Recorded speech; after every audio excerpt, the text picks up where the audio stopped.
Hello. So you're probably here wondering if you should buy a refurbished iPad Pro versus the brand new 2021 M1 iPad Pros.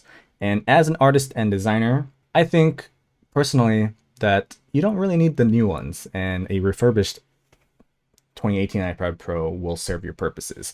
Of course, this is going to depend on your use case and whatnot, but for someone who's just drawing and designing on the iPad Pro when they're on the go, I think this refurbished 2018 iPad Pro will do really well. So the reason why I got the 2018 versus the 2020 is because that is what at the time Apple was offering on their website. So this is a certified Apple refurbished iPad Pro. And the reason why I went with Apple's official website versus any third-party website is just peace of mind. It's being sold by Apple, so it's probably went through some pretty crazy quality control, hopefully. Either way, they give you a brand new battery. So the brand new battery is gonna make it feel like a brand new iPad Pro because the battery's not draining quick, right? So it should last me quite a while. My last iPad Pro, which was the 2015 first gen version, lasted me about 5 years before I started to feel like I couldn't really use it anymore. So I decided to upgrade, and I decided to upgrade to this one because it is so much cheaper than getting a brand new M1 iPad Pro on the website. So this one, this is the 12.9-inch model, Wi-Fi only at 256 gigs of storage. And that came out to $709 before taxes. And keep in mind, this is just the iPad Pro without the pencil. So the pencil you can buy used as well, or you can buy brand new, but that's a separate item. But this alone was $709 before taxes. And that comes with a 1 year warranty. Okay, so you can go to Apple Care for 1 year if anything happens. And if you want, you can extend that warranty by I think it was 2 years or 3 years. I can't remember.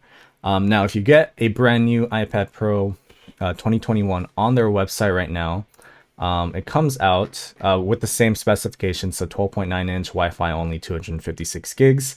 Without the Apple Pencil, it comes out to $1,199. And then on top of that, you need to pay for Apple Care, which is another $150, right? So that comes out to basically 1,350, right? $1,350.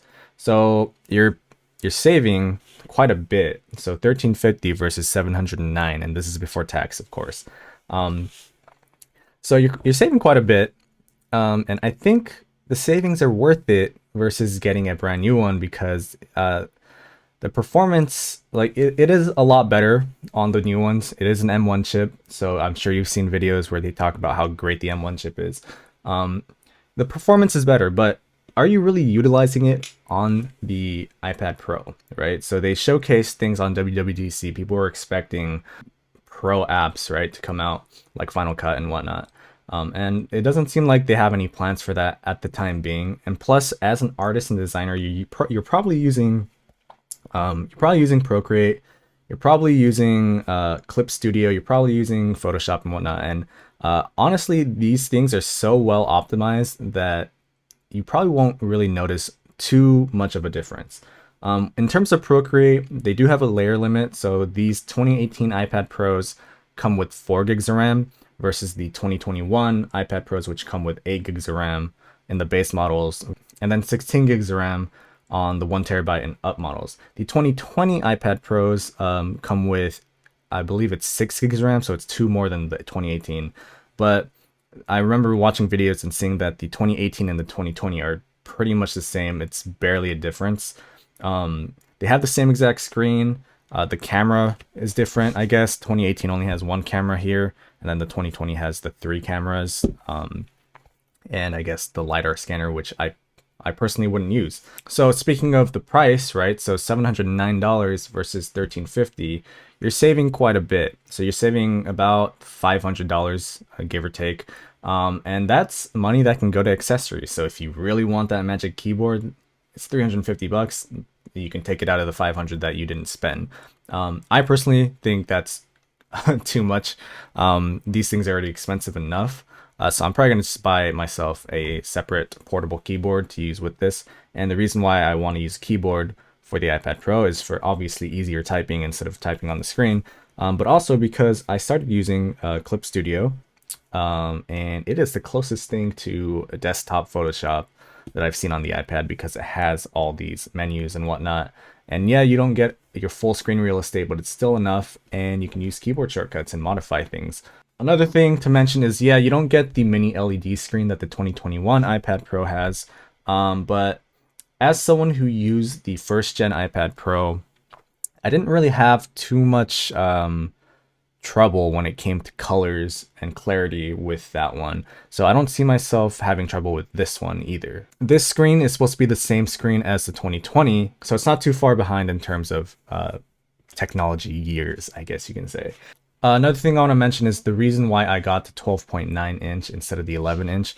It's just because of the larger screen size. So if we do a comparison here, this is the size of the 11-inch iPad Pro, all right, give or take, something like this. And these borders are the bezels. So these iPad Pros have bezels. If you want to see here, you can kind of see the bezels in this dark lighting, but something like that. And the reason why I got the 12.9 inch is because as someone who works in a larger sketchbook and who draws larger, it just made more sense to me. I went to go test the 12.9 inch and the 11 inch in the stores, and I really, really wanted to like the 11 inch. This was when I was still thinking about getting the M1s. I really wanted to like the 11 inch because it was like 200 bucks cheaper, right? Or I think it's 300 bucks cheaper. But when I went into the store and tried it out, I couldn't get into it. The screen size just wasn't for me. I know that some people who can only afford like the iPad Airs and the iPad Minis and stuff are doing just fine with those sizes, but as someone who draws in a sketchbook like this one, I just draw larger. So if you guys can see here, I usually just draw my characters pretty big, and it felt more natural to draw on this screen size. If you take a look here, they're pretty much the same size. So here's my sketchbook and here's the iPad Pro. It's slightly bigger this way, but a little shorter this way, but it feels right. And if you're using an app like Procreate, you can do the multitask thing and have Pinterest or something open if you want to have a reference here. You still have plenty of space to draw on the side here. And if you're only traveling with your iPad Pro, you want the larger space and the extra room to have references here, right? Because you're not going to have a second screen.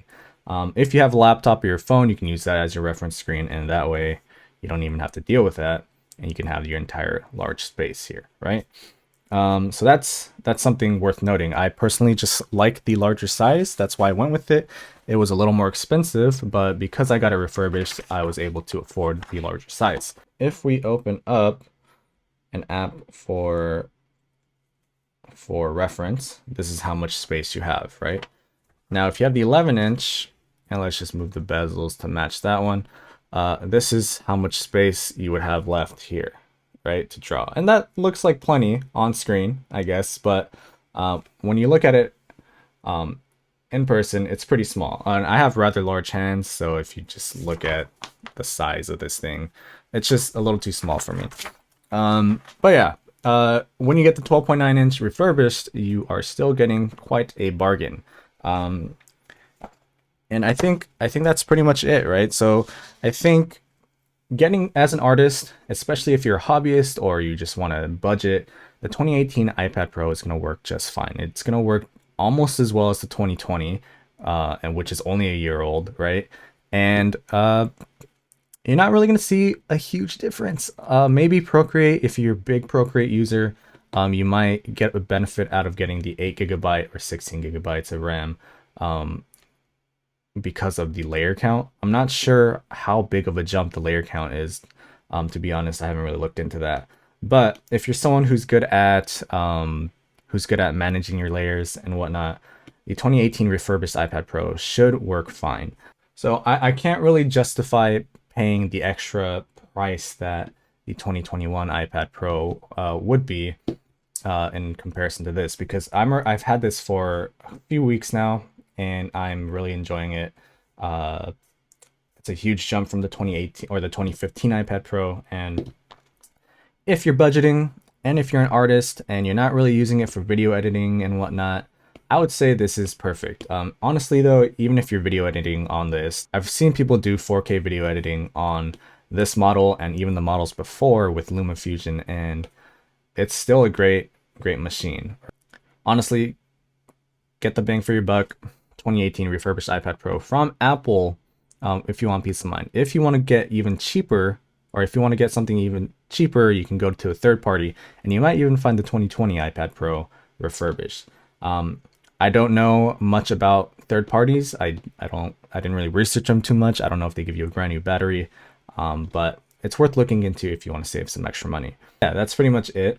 If you guys have any questions, leave them in the comments. If you guys want me to go over the drawing apps that I use in the iPad Pro, let me know. I just started using Clip Studio Paint, and I'm really enjoying it because it's really similar to Photoshop. And I might just pick it up on the desktop as well. Procreate's nice, but there's some things that I still would like to see them improve. Anyways, that's pretty much it. I hope you enjoyed this video. I hope this was helpful in making your purchase decision. And I hope I answered everything that needed to get answered. So you guys have a good one, and I'll see you in the next one. Bye.